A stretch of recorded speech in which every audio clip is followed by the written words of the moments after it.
چې بچې د مور سره په کټ کې ملاستي دا اکثر د شیرخوار بچي که نه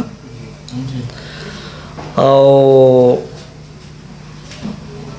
د مور په سبب باندې لکه مور په ډډه واوړي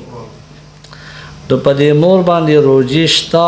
او که نشته په کوم صورت کې شته په کوم صورت کې نشته نو صاحبانو دا مسله راځي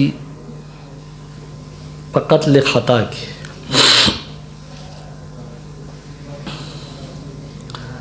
د قتل مختلف صورتونه قتل عمد شبه عمد خطا د خطا بیا دو صورتونه دي قتل بالسبب دا مختلف صورتونه دي دا قتل بالسبب نه دی دا قتل عمدم نه دی دا شبه عمدم خو قتل خو دی نو دا په کم قتل کې دا په قتل خطا کې بیا راځي په څه کې راځي په قتل خطا کې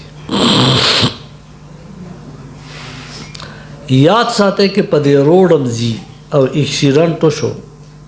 نو په دې کې دیت او کفاره شته ولې په روډ د پاسه به ټریفک والا په داسې انداز یو دا روډ ورته مباح دی چې د یو پکې مخ دی د دې بله مخ دی د تلونکي هم د راتلونکي د پیاده وړېدونکي هم حق دی هغه به ولې بل طرف ته نه وړي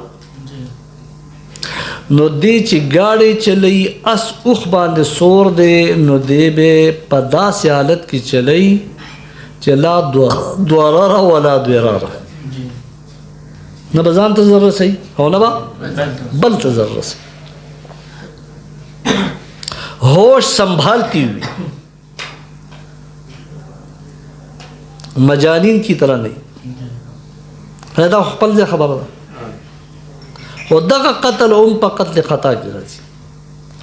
یو دا که دی په قصدن ګاډی ورولي نو بیا خو قتل عمد شو کنه بیا خو قتل عمد شو خو که نه په خطا کې ولګېد نو هم انسانی جان دومره عزیز دی الله ته چې په دې خطا باندې هم حدر کوي نه چې دا ځای لاړ دا قرنګ مور چې د بچی سره سم دي او مور چې بچی د ځان سره سم دی نو دا به د غفلت خوب نه کوي دا به داسې نه وي چې ګونه بچی کار څنګه یو که دی لاندې راغی او که نه د لاندې رانغی او محفوظ او که محفوظ نه و دی به د دې ذمهداري ده چې دا به خپل خوب په داسې انداز کې چې دا بچی ته سالم پاتې شي تاسو پوه شوئ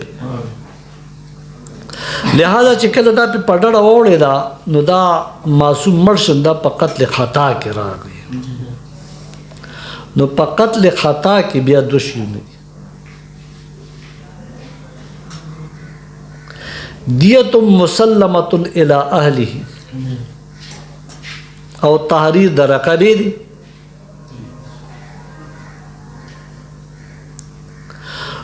نو دیت خو به هغه چاته ورکوي چې هغه د دوی نه غیر نو دا به چاته ورکوي پوه نه شوې نو د ښځې او د خاوند په منځ کې خو مال منافع شریک دي نو پاتې شو په دې کفاره غلام آزادول غلام نشي آزادولی غلام نشي 2 میاشتې پلي پسې روژې ونیسي لہذا په زنانه باندې 2 میاشتې پلي پسې روژې په سبب د قتل خطا باندې لازم دي